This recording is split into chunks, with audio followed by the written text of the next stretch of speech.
I am a wife, a mother, a grandmother, a sister, an AA sponsor, and I was a patient. My story started when I was 17. My dad came down with congestive heart failure, and I never liked alcohol. I had sips here and there with friends, but my father had passed away in the car with me when I was driving, and the night before his funeral, some of mine and my brother's friends came over and brought a case of beer, and that was the first time I learned alcohol could numb my feelings. You know, early on the abuse started.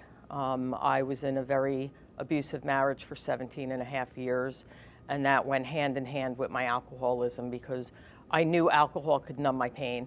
So I drank and drank more and drank more until, you know, I couldn't stop. In March of 2014, I happened to be in my bathroom and I looked in my mirror and I just said, "What are you doing?" And that night I put myself into detox. You know, today I still practice a program of recovery. I still have a sponsor who I utilize. I sponsor other women and take them through the 12 steps. And I utilize it in my everyday life. You know, I have a phenomenal relationship with my children.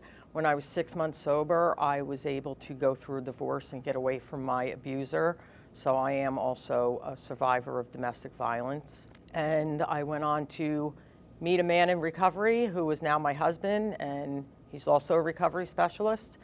And we have a great life. You know, a lot of times in recovery you hear, you know, it's a life beyond my wildest dreams.